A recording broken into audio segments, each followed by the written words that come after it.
suspicious. Ah, he's turned.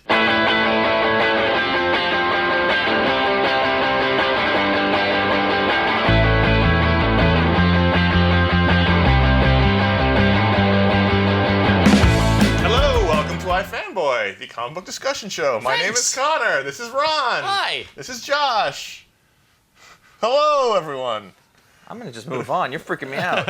Hey, I'm a good guy. I see what you're doing. I wasn't getting good. I was getting a different vibe. Creepy. Yeah. Well, that's also part of the show. Get in my van. I have chocolate and a puppy. I can't get this couch in by myself. And now it's the movie phone guy. He would be a great creepy Can you guy. help me Hello. move this couch into this back of this thing? Would you like to get in my van? I have a mattress for you. All right. It puts the lotion in the basket. These windows are blacked out for your pleasure. 2 minutes in, we're off the rails. Would you like to say? Press 1. You know what's even more awful? This is a serious subject matter show. I know. Not even a wacky one. Is it? Oh, yeah. All right, we're talking about bad superheroes. Superheroes that go bad. Superheroes that go bad. Are those They're- anti-heroes? What's the difference? No, they're villains. No, an anti-hero Yeah, is true. Yeah, superheroes. doing good things. Right. But Badly. the but bad badly. way. Right. These But are- these are superheroes that went bad. They go bad. Yeah, they're supposed to Not be good. like old milk. Like evil. Can you tell when we tape a show later in the day? It's hot. Can you tell that? Anyway, so we're talking near the about. window. The We heat is picked getting a me. few volumes recently. There's been some really A trend. some really good books about Yes, this, but and it's we a want to trend. talk about them. It's not. It's a trend. All right. It's a trend. But a good trend. It's a good trend, yeah. As long as it's done well, it's Sure. a good trend. Sure. Not overdone. Not like the Not vampire like a show. steak. We're gonna do the vampire show later. We'll talk about that Ooh, differently. that's a good idea for a show. How is that? Oh, yeah. I didn't think of that one. How much time have we wasted so far? I This is don't a know. record. This is a record. You know Let's what? get to it. What's the first book? First book that we are going to talk about is This one. This one here. A God Somewhere. I wasn't sure. A God we- Somewhere. This is an original graphic novel. Came out from Wildstorm, written by John Arcudi, who you may know from BPRD and some One of other your work here favorite and there. guys. He's a good guy. And Peter Snejbjerg. One of your favorite guys. Definitely one of my favorite artists working today. Yeah. It is the story of. It's just some dudes. It's just some. No, it's two brothers and their friend. Nobody needs to know. And they've been friends since college, and it starts off. There's clearly like a rift that's going on. One of the brothers has been much more successful than the other one, and the other two are like One's driving. like a delivery man. Yeah, One's like owns a company. or yeah. something. And then like the other delivery man has like a hot wife, and it's like a whole thing. It's true. No, the successful guy is the hot wife. Yeah. And it's the delivery man and his partner, who's his best friend, kind of lust after the wife. And not in a creepy way, but like in a my They wife go wants over and me. Natural. hang out. Yeah. Yeah. And so they're just three dudes, is what I'm Just saying. dudes hanging out. There is a big explosion, and one of the brothers, the more losery brother, emerges from it, and it turns out that he is both A, naked, and B, very, very powerful. Yep. And at this point, you don't really know where it's going to go. But in every other story of superheroes you've ever read, then they don a costume and an He's ethos. gonna do this a lot. Yep. Yes, and they fight for good. They fight for truth. In this one, that brother has sort of slight leanings towards religion, Okay. and he takes it too far.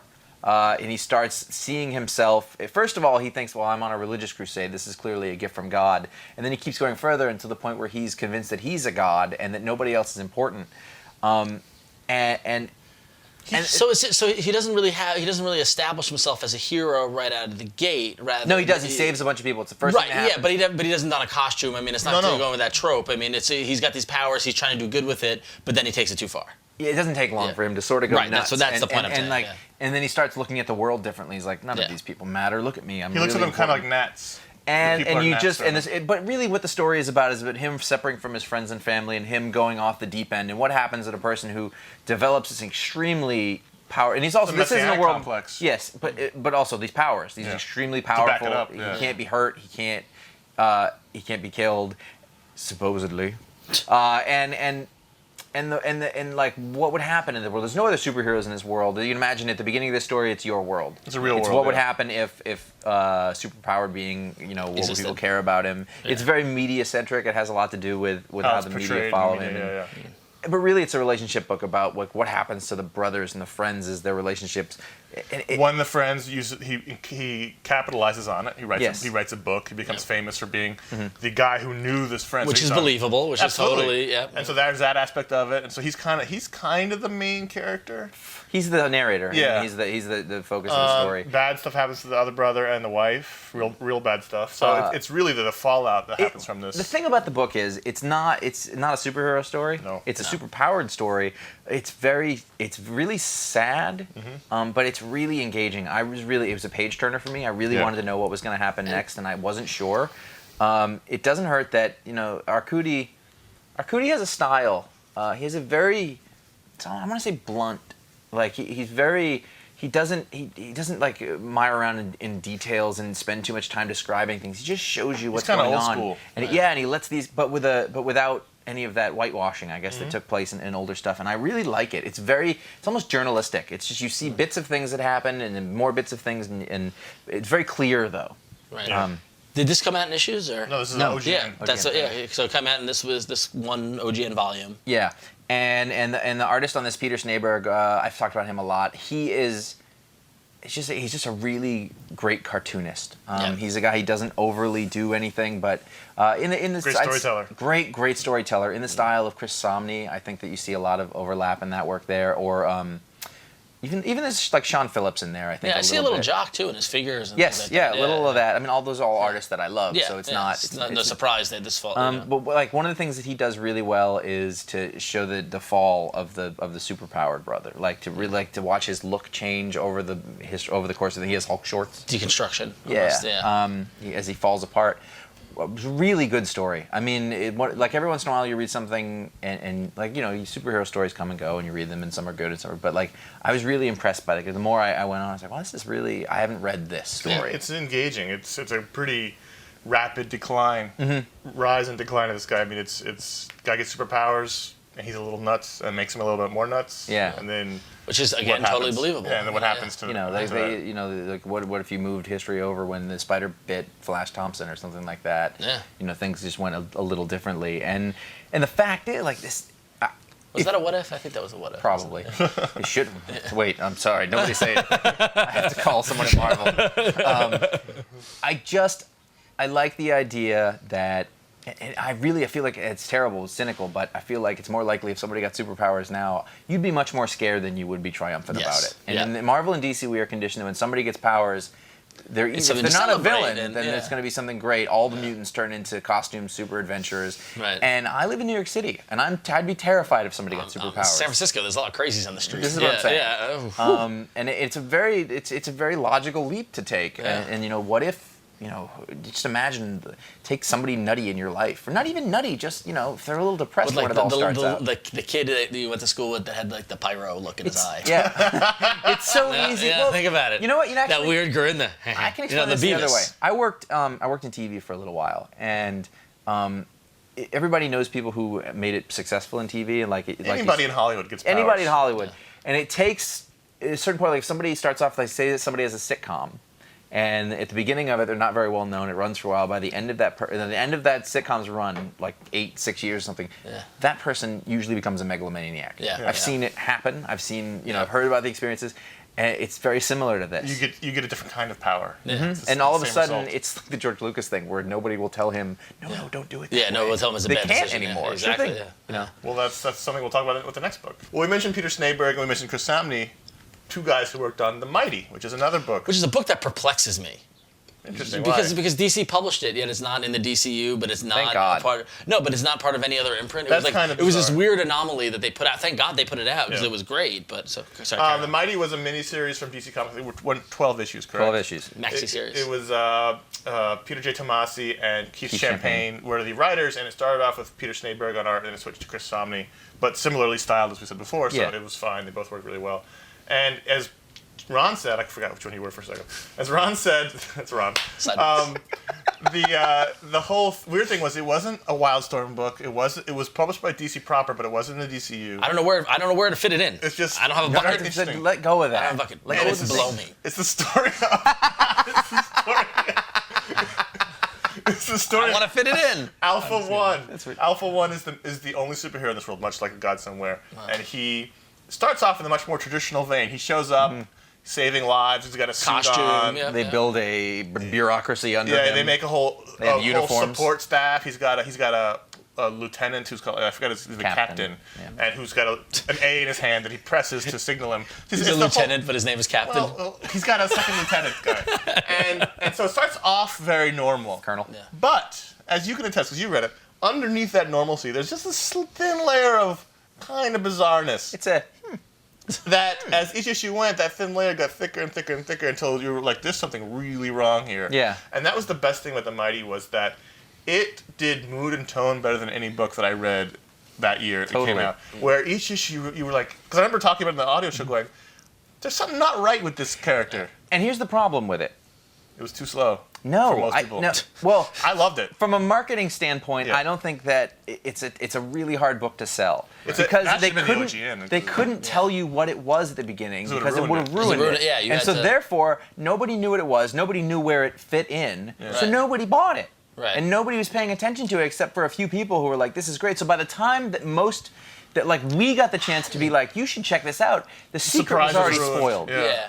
So it was fun to read in issues from the beginning. How did it get through? That's what I don't understand. It I felt like it's slipped through the cracks. Like Because it was really good. Yeah, no, and it was also, really good, and which is also, good, like which the is, other reason is, Tomasi, he was an editor at DC. It's not like he doesn't know people. Right. Well, also, he Champagne was- is a longtime inker. He knows people. And it was the year, Tomasi's great year of June. He had this #2 book at DC that year, the Green Lantern Corps. So that probably helped. But you're right. You had to sort of follow along and not know the secret that the Alpha One was not a bad guy, but someone with different morals. Yeah. That was the sort of gray area. Yeah, that's true. He wasn't a villain in the traditional sense. Like he wasn't trying to take over the world or crush Richards. He was from another world, and he had specific ideas about how to run this world. And those ideas necessarily wouldn't go along with someone you'd call good. A lot of eugenics, a lot of cleansing. It's creepy because it was one of those things where, and you see this in another book we're going to talk about later, where he was always right there. Like nobody would say anything. Yeah.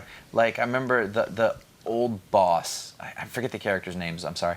But the old captain or whatever he is. He went to meet with the guy and he was like, "Don't say anything." And he was all crazy. Like he'd ripped out his tooth. Because he always hears and he always sees. So what happens when because it's about the captain, the new guy, figuring out this is not a good situation. This guy's actually doing bad stuff. And what happens when you know that? You can't do anything about it. Because A, he's more powerful than anyone in the world. Right. B, he can hear you and all the stuff you're doing. And see the entire world trusts him. Yeah. And it seems as if, and we're going to talk about one more book in a little bit, but it seems as if a lot of this recent trend of these heroes gone bad or whatever all revolve around the character of a Superman power set all powerful. So they're a person, but they're a better person than the rest of the population. So they don't relate, and it's that weird connection to everyone who has to deal with them and how they relate to them and how he relates back to them.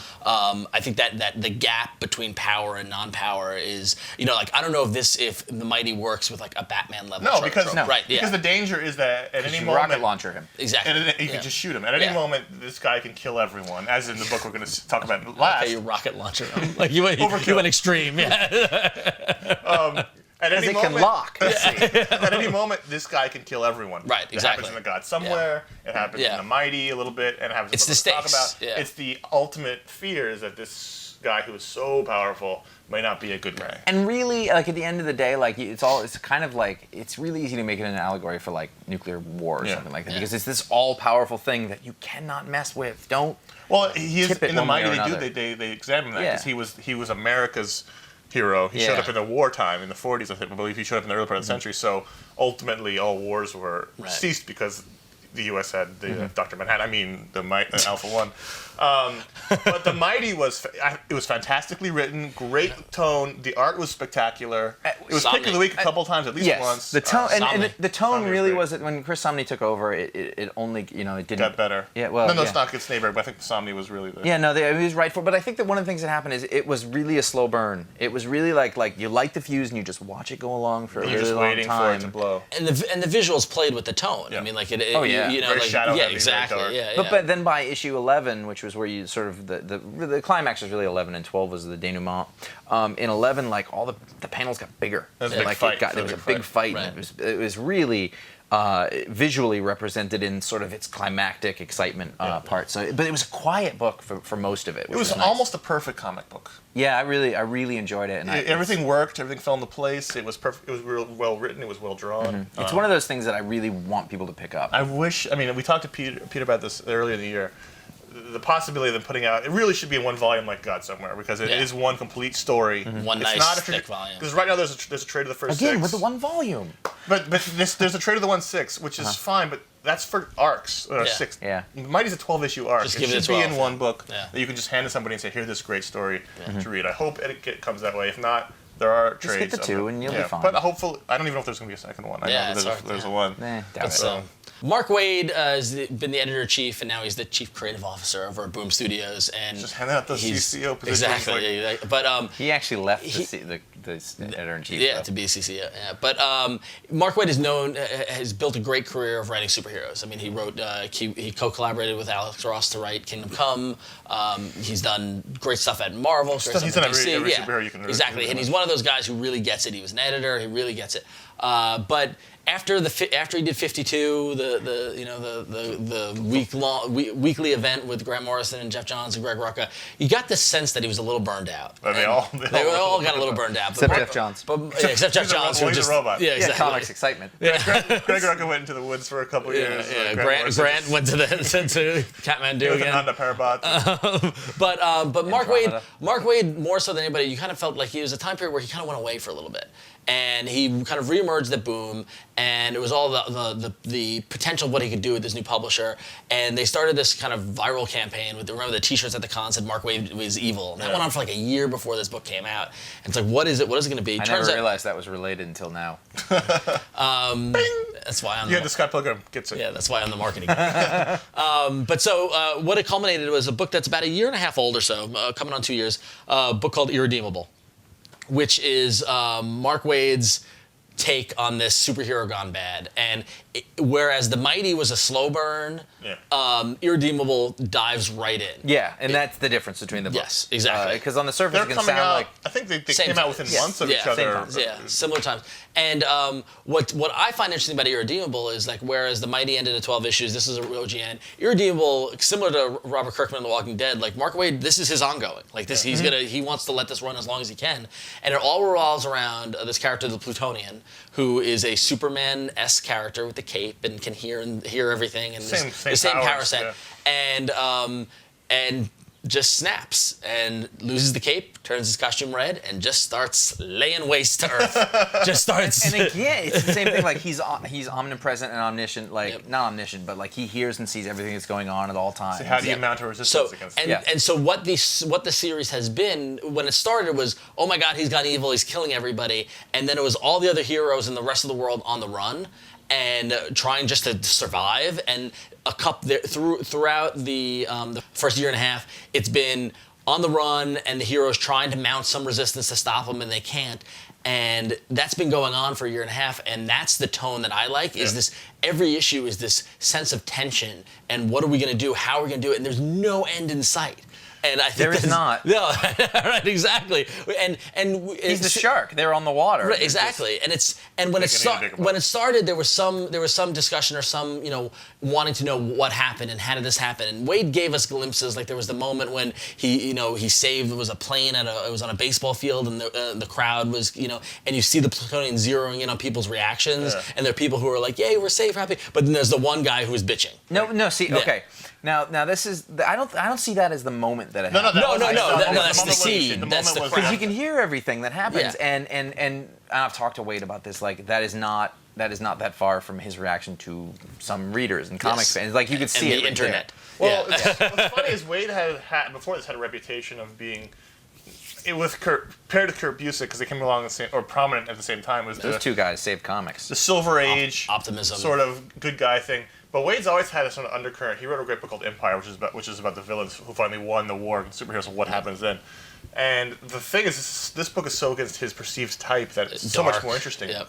It's not creepy in the way The Mighty is. It's creepy in a different way in that almost every character has... scary. It's a horror book. But almost every character has some sort of secret that is oftentimes kinky. Yes. Or you've got this great group of characters that are kind of like a Justice League-esque. There's the guy with the wings. There's the there's the really smart guy. There's the there's But they're twins. They're vaguely lame. They're vaguely lame. Yeah, exactly. Yeah. But what I found interesting is the world around Plutonian and those characters, and the character Betty Noir, and she was sleeping with the Plutonian, and then they break into Plutonian's secret base, which is awesome. By the way, he's got a base in a volcano. Like this kind of. Well, you know what's interesting? Now I just thought about it was he had a base in a volcano. Who has bases in volcanoes? Right. Bad guys. Yeah, sure. Good point. Yeah. If he always had that base evil there. scientist. It's always been there. Dr. Evil. James Bond villains have volcano bases. But anyway, why didn't they know? But so and like there were the two characters that were twins, and then one died, and now the one that survived has got both their powers, so he's strong. Yeah, and I really am getting every issue that comes out, because when it first started, there was a lot of buzz around it, and then it kind of waned a little, where it's like, okay, enough, we get it, he's killing everybody. But in the long run of it, I've really been enjoying that kind of, now the world has changed, and how are they going to react to it? And of course, there's attempts where they found this candle wax that. Don't give away too much. Well, no, but I mean, there are these interesting concepts and things like that he can explore, and I'm on for the ride. I think that's one of the best parts, is that it's very inventive, and there's lots of cool things you can explore. The great thing about all three of these books is it's areas that creators in general can't explore so much in regular DC Marvel books. Yeah. Mm-hmm.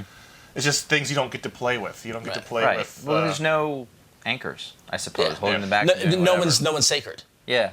So you can kill, like that happens in Irredeemable all the time. Characters get just killed, get vaporized. And they get vaporized good, too. Yeah, exactly. We've said it. Just gone. And Peter Krause, the artist, has drawn some of the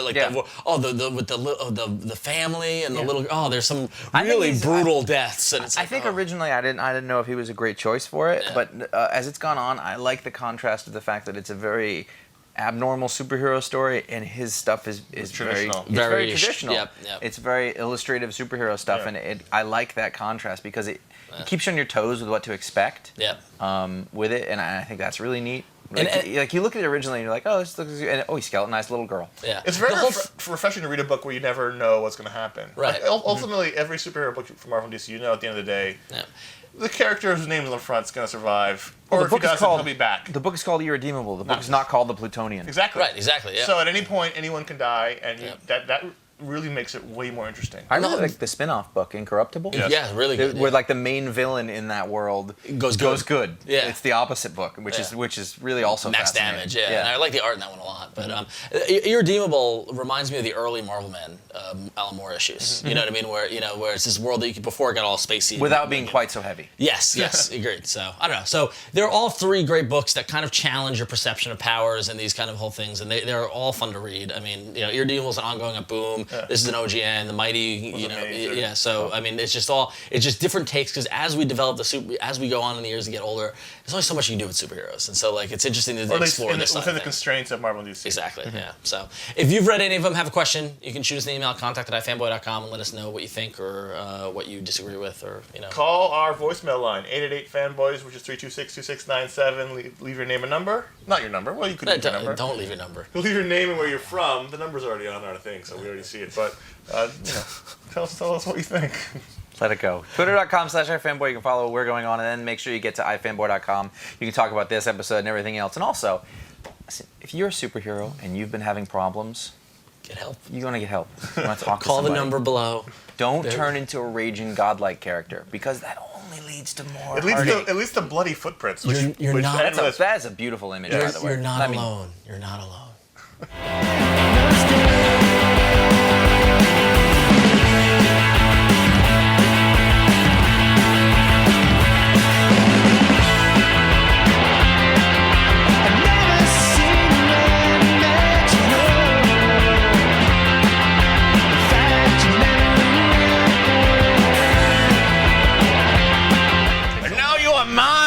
I will find you, and I will destroy you from the tiniest parts of your being to those you hold dear. You done? No! Can you not cut my balls when I'm giving an evil rant? Jesus. You always undermine me when I do that. Always cut my balls. Why do you cut my balls? With these mime cupping? What if I thrust? Where are we then? It's like the Hobbit. Oh, Jesus. Gandalf! Oh.